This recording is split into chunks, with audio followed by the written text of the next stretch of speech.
Hello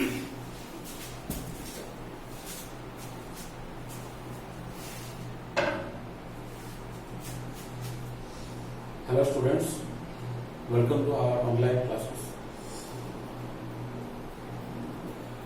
आपको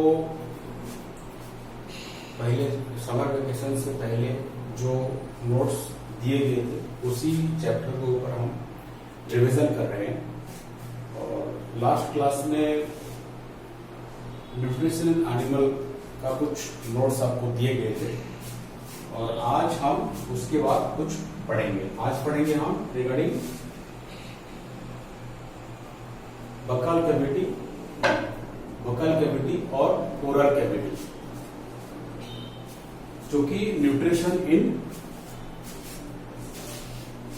animals में या ह्यूमन में है।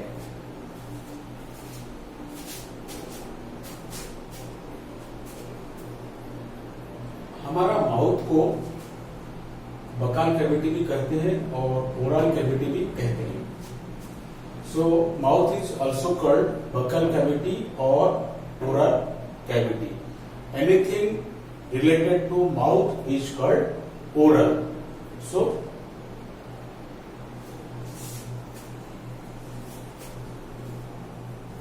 Our mouth has teeth. हमारा मुंह में दांत होते हैं जो टीथ होते हैं, और टीथ हमें फूड या खाना चबाने में मदद करते हैं। The chewing of food is called mastication. Mastication यानी कि खाना चबाने को मास्टिकेशन कहा जाता है। देन पढ़ेंगे हम अलग अलग जो तरह तरह के दांत हमारे माउथ में जो अलग अलग दांत हैं उनके बारे में हम पढ़ेंगे। This is the diagram of teeth. हमारा जो जॉ है, चाहे लोअर जॉ हो चाहे अपर जॉ हो, कोई सा जॉ आप ले लो, ये उसका डायग्राम है। ये एक जॉ का डायग्राम है। चाहे अपर जॉ सोच लो या फिर लोअर जॉ आप सोच लो। तो ये जो सामने में 4 दांत है, 1 2 3 4, इनको कहा जाता है incisors. Incisors are cutting teeth. वो हमारा खाना को, जैसे हम मान लीजिए कोई फ्रूट्स ले रहे हैं तो हम उसको पहले ये 4 टीथ से, इंसिजर से उसको कट करते हैं। So incisors are called cutting teeth. They are 4 in number in each jaw, यानी कि लोअर जॉ में 4 इंसिजर्स एंड अपर जॉ में 4 इंसिजर्स। ठीक है। देन उसके बाद इंसिजर के बाद होता है कैनिन, जो कि ये है कैनिन। ये दोनों तरफ, ये कैनिन है और ये एक कैनिन है। इसका काम है क्या? इसका काम है टीयरिंग, यानी खाना को चीरना, फाड़ना। जैसे हम किसी चीज को चीरते हैं तो ये canine is called tearing teeth. ये कितने हैं? ये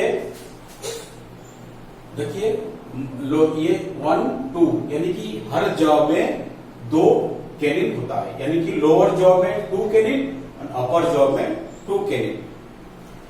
then after canine premolars. Premolars are called grinding teeth, यानी कि खाना को पीसने में, ये जैसे आप चक्की में गेहूं पीसता है वैसे ही हमारा माउथ में जो खाना हम खाते हैं उसको ग्राइंड ये प्रीमोलर्स करते हैं। चाहे लोअर जो मान लो चाहे अपर जो मान लो, प्रीमोलर्स देखिए, ये 2, यहाँ पे 2 और यहाँ पे 2, यानी कि एक जॉ में 4 प्रीमोलर्स होते हैं। सो लोअर जॉ में 4 एंड अपर जॉ में 4। Then molars. Molars also are grinding teeth. ये भी ग्राइंडिंग टीथ है। दे आर प्रेजेंट 1 2 3, 1 2 3, यानी कि 6। लोअर जॉ में 6 एंड अपर जॉ में 6। चलिए थोड़ा देखते हैं कि कितना टोटल होता है। देखिए 4 2 6 4 10 6 16, यानी कि एक जॉ में 16 होते हैं। अगर बोथ जॉ को मिला दो तो होंगे 32। So these are all about the different teeth present in our mouth. That may be lower jaw or may be upper jaw. Then we will learn about milk teeth. ये milk teeth होता है क्या? जब बच्चे छोटे होते हैं, जब बच्चे पैदा होते हैं, उनका टीथ नहीं होता है। 6 महीने के बाद उनका टीथ निकलता है, और ये 6 महीने के बाद जो टीथ निकलता है वो 6 महीने से 8 साल तक उनका माउथ में वो टीथ रहता है। उस टीथ को कहा जाता है मिल्क टीथ, बिकॉज, और वो मिल्क टीथ टेम्पोररी होता है, जो कि 8 साल के बाद टूट जाते हैं। ये टोटल कितने होते हैं? लोअर जॉ में 10 एंड अपर जॉ में 10, total 20। So milk teeth 20 present, 20 in number. Then we discuss about permanent teeth. जब मिल्क टीथ टूट जाते हैं, उसके बाद जो टीथ आते हैं वो परमानेंट होते हैं, पूरे लाइफ आपके साथ में वो टीथ रहते हैं, इसलिए उनको परमानेंट टीथ कहा जाता है। टोटल लोअर जॉ में 16 एंड अपर जॉ में 16। The total number of teeth in permanent teeth are 32।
हम अभी जो पढ़ रहे थे, डिस्कस कर रहे थे ह्यूमन डाइजेशन इन ह्यूमन के बारे में डिस्कस करें। उसमें पहले हमने पढ़ा बगल कैविटी, नेक्स्ट हम पढ़ेंगे ऑसोफेगस।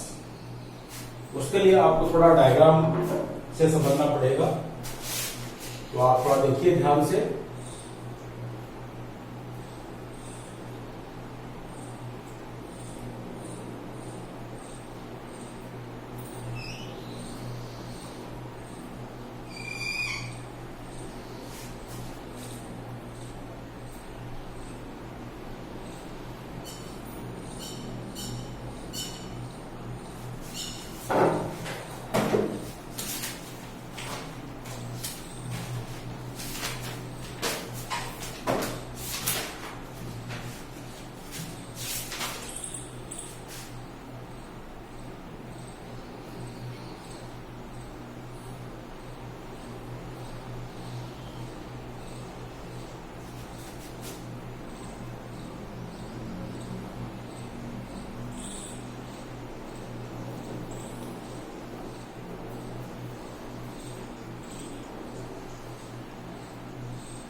ये है, हमने अभी पढ़ा था बकाल कैविटी और ओरल कैविटी और माउथ के बारे में। ये है आपका माउथ ओरल कैविटी और ये है आपका माउथ।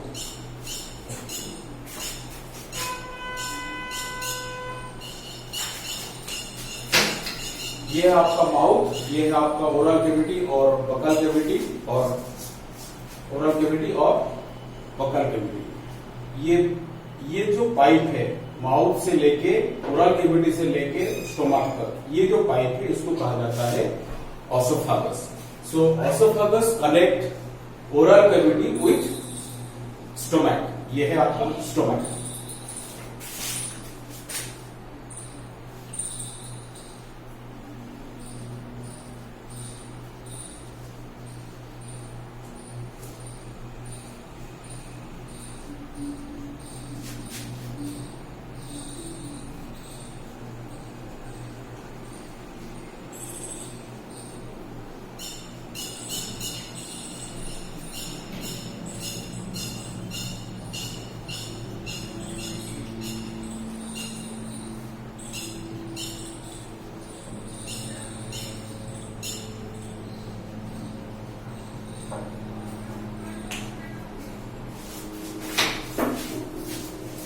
तो ये आपका stomach.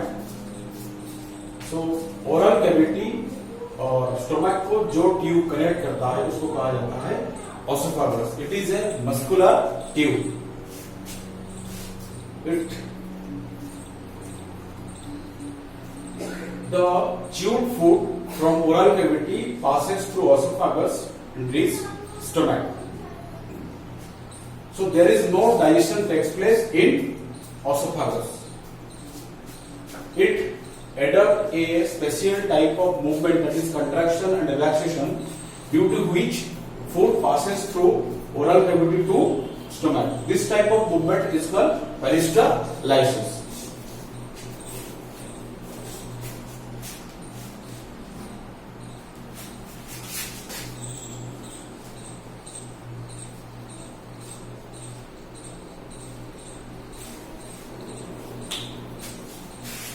Now we will study about stomach.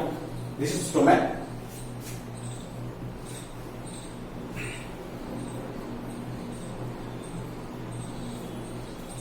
So the wall of stomach have gastric glands. यानी कि कुछ ग्लैंड्स स्टोमक के वॉल में होते हैं, उनको कहा जाता है gastric glands. Gastric means anything related to stomach.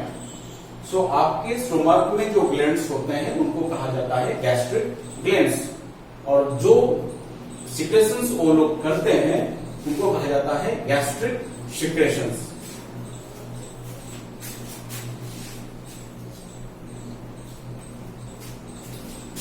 सो यहां पे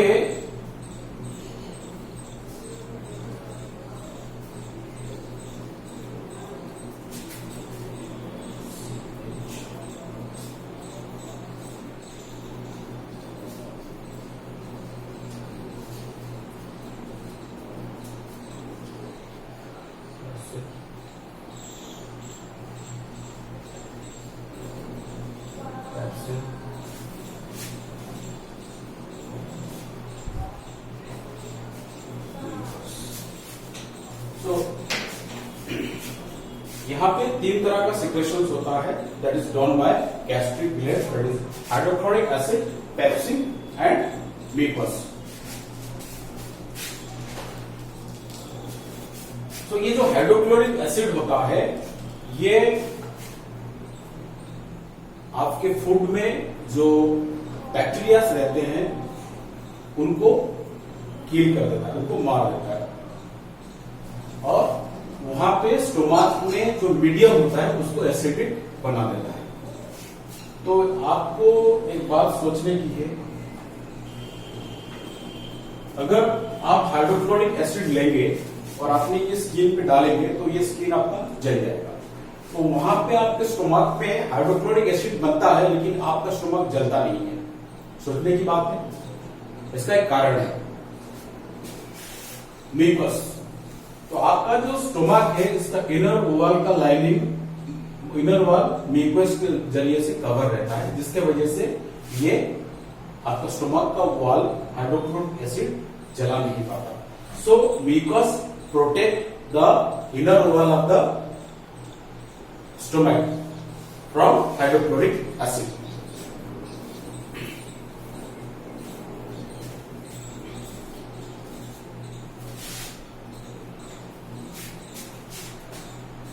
और स्टोमक में मीडियम एसिडिक होने से due to the hydrochloric acid आपका फूड डाइजेशन में एसिडिक मीडियम हेल्प करता है। सो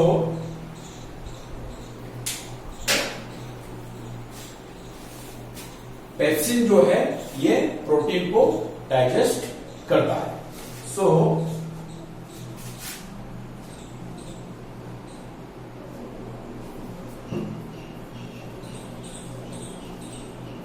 प्रोटीन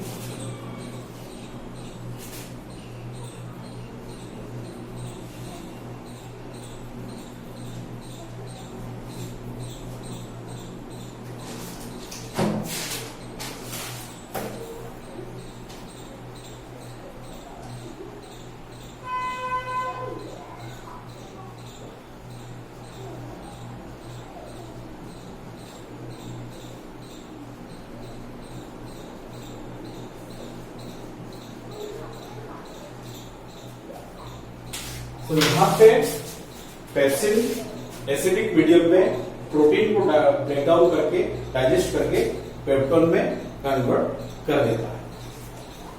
सो आज के लिए इतना ही। अगले क्लास में हम पढ़ेंगे regarding large intestine, small intestine, your rectum and anus. आप ध्यान से इसको देखिए और समझिए, और आपको जो स्टडी मटेरियल या नोट्स प्रोवाइड किया गया है उसको ध्यान से पढ़िए, और इसके बाद जो आपको पेपर दिया गया है उसको सॉल्व करिए। अगर कुछ आपको चीजें आपको समझ में नहीं आता है देन आप ग्रुप में आप क्वेश्चन पूछ सकते हैं, मैं आपको रिप्लाई दे दूंगा। Thank you.